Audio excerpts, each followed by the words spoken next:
2 Kings, chapter 9.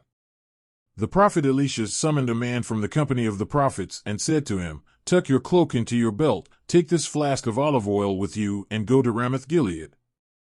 When you get there, look for Jehu son of Jehoshaphat, the son of Nimshi. Go to him, get him away from his companions, and take him into an inner room. Then take the flask and pour the oil on his head and declare, 'This is what the Lord says, I anoint you king over Israel.' Then open the door and run, don't delay." So the young prophet went to Ramoth-Gilead. When he arrived, he found the army officers sitting together. "I have a message for you, commander," he said. "For which of us?" asked Jehu. "For you, commander," he replied. Jehu got up and went into the house. Then the prophet poured the oil on Jehu's head and declared, "This is what the Lord, the God of Israel, says, I anoint you king over the Lord's people Israel. You are to destroy the house of Ahab your master, and I will avenge the blood of my servants the prophets and the blood of all the Lord's servants shed by Jezebel. The whole house of Ahab will perish. I will cut off from Ahab every last male in Israel, slave or free. I will make the house of Ahab like the house of Jeroboam son of Nebat and like the house of Baasha son of Ahijah. As for Jezebel, dogs will devour her on the plot of ground at Jezreel, and no one will bury her." Then he opened the door and ran. When Jehu went out to his fellow officers, one of them asked him, "Is everything all right? Why did this maniac come to you?" "You know the man and the sort of things he says," Jehu replied. "That's not true," they said. "Tell us." Jehu said, "Here's what he told me. This is what the Lord says, I anoint you king over Israel." They quickly took their cloaks and spread them under him on the bare steps. Then they blew the trumpet and shouted, "Jehu is king." So Jehu son of Jehoshaphat, the son of Nimshi, conspired against Joram.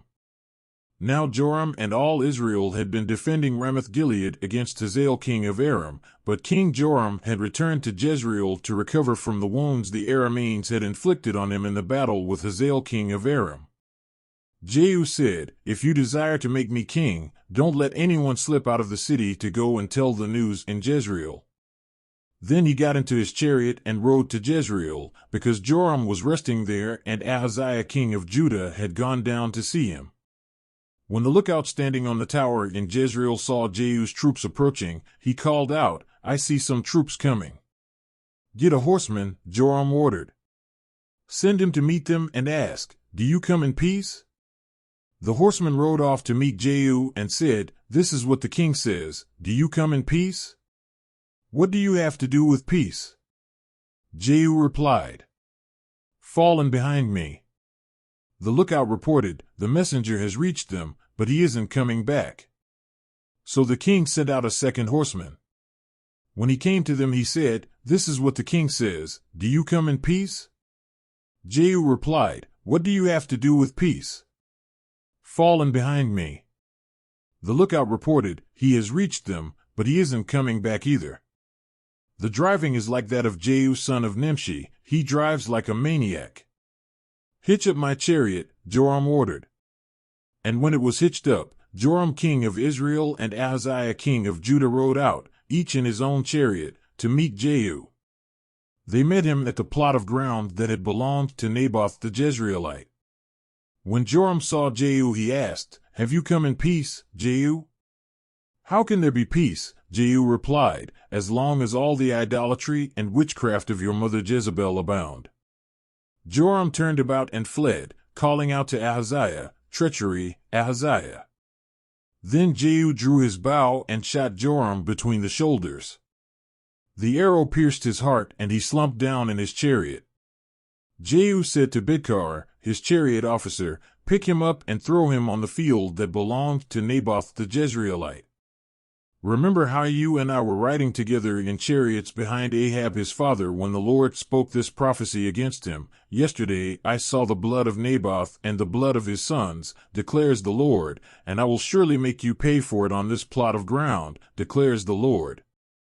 Now then, pick him up and throw him on that plot, in accordance with the word of the Lord." When Ahaziah king of Judah saw what had happened, he fled up the road to Beth-Haggan. Jehu chased him, shouting, "Kill him too!" They wounded him in his chariot on the way up to Ger-near-Iblim, but he escaped to Megiddo and died there. His servants took him by chariot to Jerusalem and buried him with his ancestors in his tomb in the city of David. In the 11th year of Joram son of Ahab, Ahaziah had become king of Judah. Then Jehu went to Jezreel. When Jezebel heard about it, she put on eye makeup, arranged her hair, and looked out of a window. As Jehu entered the gate, she asked, "Have you come in peace, you Zimri, you murderer of your master?" He looked up at the window and called out, "Who is on my side?" "Who?" 2 or 3 eunuchs looked down at him. "Throw her down," Jehu said. So they threw her down, and some of her blood spattered the wall and the horses as they trampled her underfoot. Jehu went in and ate and drank. "Take care of that cursed woman," he said, "and bury her, for she was a king's daughter." But when they went out to bury her, they found nothing except her skull, her feet, and her hands. They went back and told Jehu, who said, "This is the word of the Lord that he spoke through his servant Elijah the Tishbite. On the plot of ground at Jezreel dogs will devour Jezebel's flesh. Jezebel's body will be like dung on the ground in the plot at Jezreel, so that no one will be able to say, 'This is Jezebel.'" 2 Kings, chapter 10.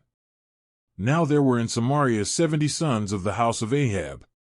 So Jehu wrote letters and sent them to Samaria, to the officials of Jezreel, to the elders, and to the guardians of Ahab's children.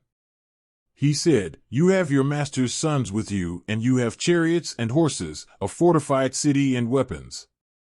Now as soon as this letter reaches you, choose the best and most worthy of your master's sons, and set him on his father's throne. Then fight for your master's house." But they were terrified and said, "If 2 kings could not resist him, how can we?"